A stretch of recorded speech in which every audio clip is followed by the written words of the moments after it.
Ya, ini satu lagi power supply. Power supply ini dinamakan PSU programmable ya.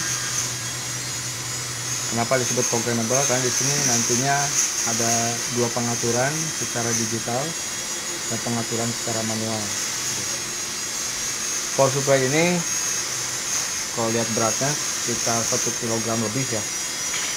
Terus kelengkapannya di sini sudah ada kabel power AC. Kemudian nanti diberikan satu set kabel power supply. Kita nanti hubungkan ke dua buah port ini. Langsung saja kita nyalakan. Untuk tombol atau saklar power on off-nya adalah yang merah ini. Kita tekan seperti ini.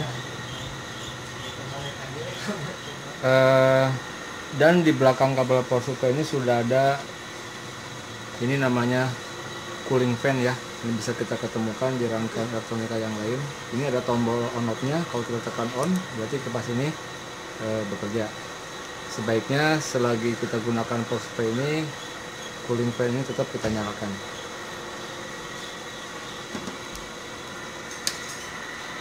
Power supply ini dipasang trafo sebesar 2 ampere, kemudian ada pendingin di dalam, dan ditambah lagi satu buah cooling fan yang tadi disebutkan.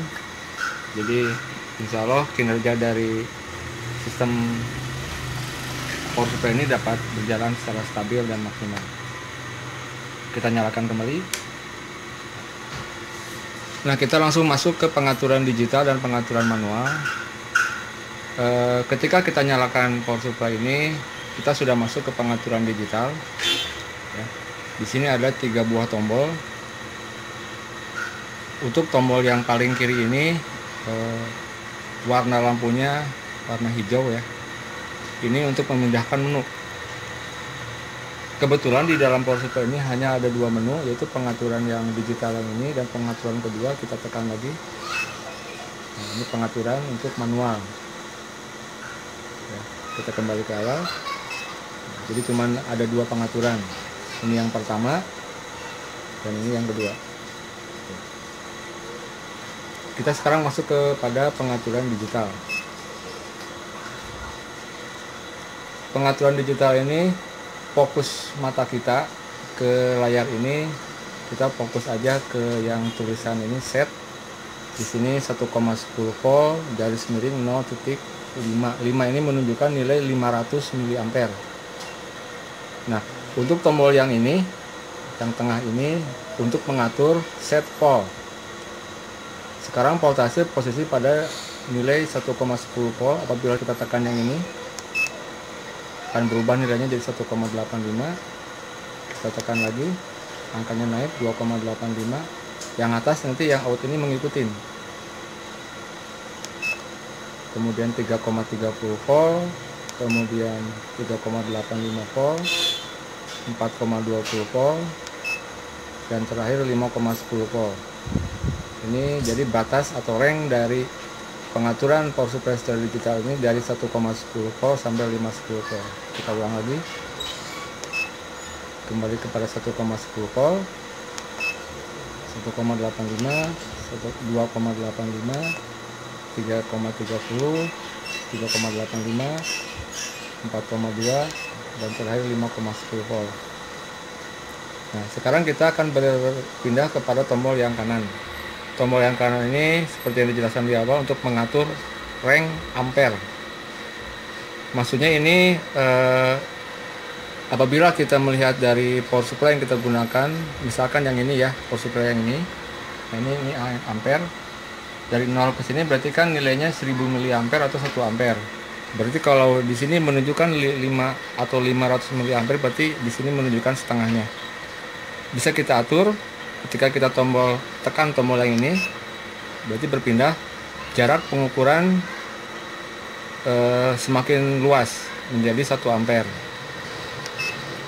Kemudian 1,5 ampere atau 1500 mA. Kemudian kita tekan lagi 2 ampere, 2,5, 3 ampere, kemudian terakhir 3,5. Jadi start awal dari ampere ini range-nya dari 500 mA sampai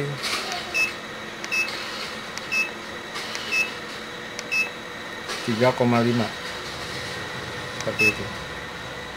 Jadi pengaturan dari tombol yang tengah ini untuk pengaturan perubahan nilai power meter, dan ini untuk perubahan nilai ampere seperti itu. Itu pengaturan secara digital. Sekarang kita beranjak kepada pengaturan yang manual. Jadi kita pindah menu, kita tekan tombol yang ini. Nah, fokus mata kita sekarang untuk menaikkan atau menurunkan tegangan. Pengaturannya kita berpindah kepada yang tombol yang ini. Ini posisi dimin. Ini kurang lebih 1 volt ya, 1 volt kita langsung putarkan maksimal. Nilainya sampai 15 volt. Jadi ini tinggal kita atur aja, misalkan kita set di 1,10 volt atau di berapa, kita tinggal geser aja.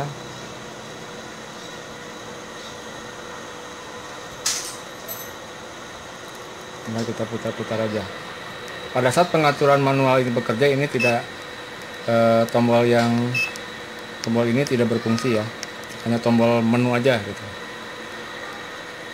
Nah, nilai ampere akan muncul ketika suplai tegangan dari voltase ini kita hubungkan ke rangkaian elektronika seperti itu. Ya, selanjutnya saya akan coba demokan menyalakan ponsel Nokia ya. Kita coba dengan pengaturan yang digital dulu.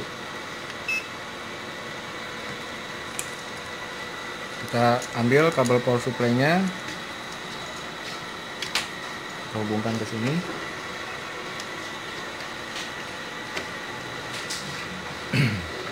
Untuk menyalakan ponsel Nokia, seperti yang kita ketahui, sumber tegangannya dari baterai kita set aja di 3 volt lebih ya. Jadi kita tekan tombol yang ini.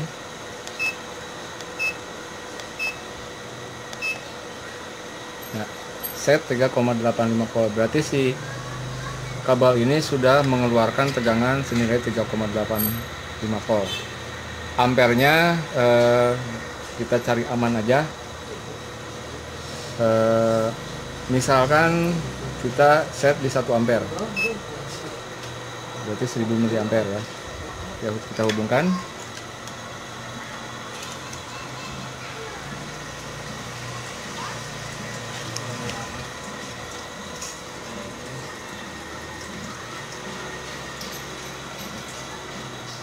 Kita nyalakan.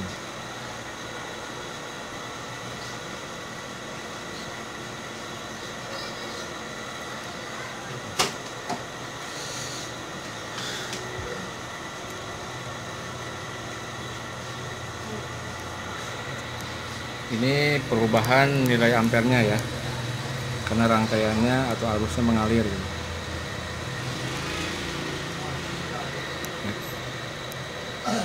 Power supply ini mampu mengangkat ponsel kondisi RF aktif.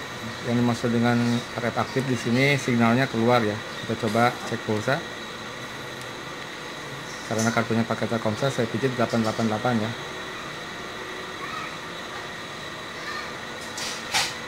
Ya, seperti ini.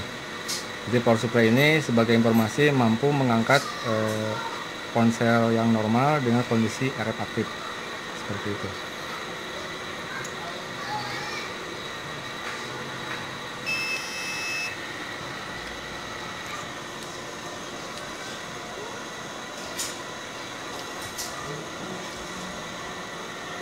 Sekarang atau tadi ada informasi tulisan overcurrent ya. Nah, yang dimaksud dengan overcurrent ini berarti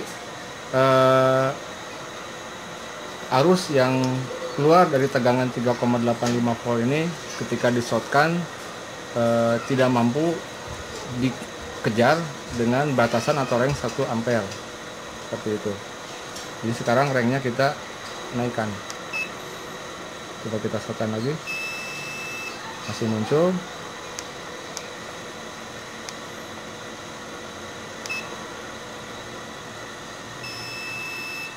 Masih muncul.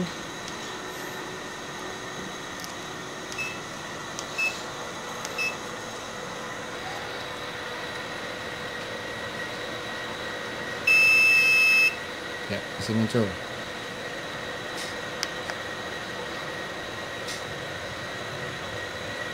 Coba sekarang tegangannya kita turunkan.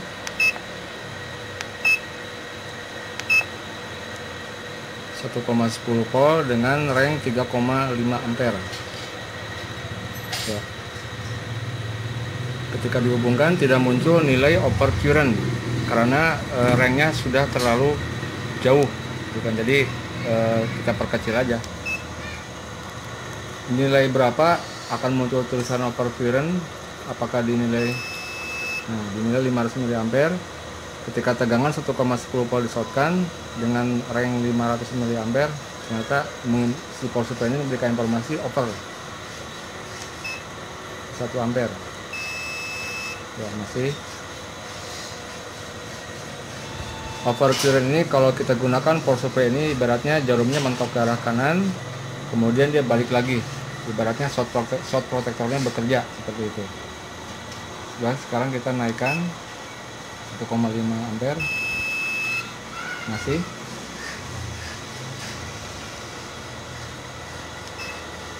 Sekarang di 2 ampere. 1,10 volt kita keluarkan tegangannya dengan kita setting ranknya di 2 ampere. Apakah masih muncul? Ternyata tidak. Justru di sini munculnya adalah 1,8 tadi, hampir 2 ampere seperti itu. Kesimpulannya, untuk pengaturan digital ini lebih direkomendasikan untuk menyalakan ponsel atau mengukur tegangan-tegangan kerja pada ponsel yang mati total. Untuk fungsi power supply untuk mendeteksi kasus ponsel yang short, dianjurkan untuk menggunakan pengaturan yang manual, yang ini. Karena untuk yang ini tidak dipasang short protector, jadi langsung nyembur. Misalkan kita set di tegangan 3,9 volt, sekarang kita shortkan. Ya. Ampere yang keluar di sini antara 4 sampai 5, seperti itu.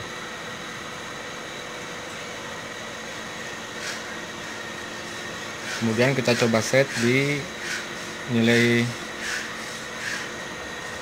1,10.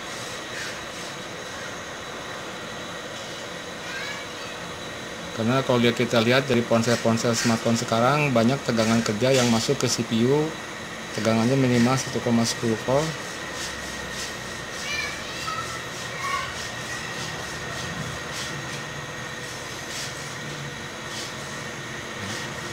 Kita shortkan.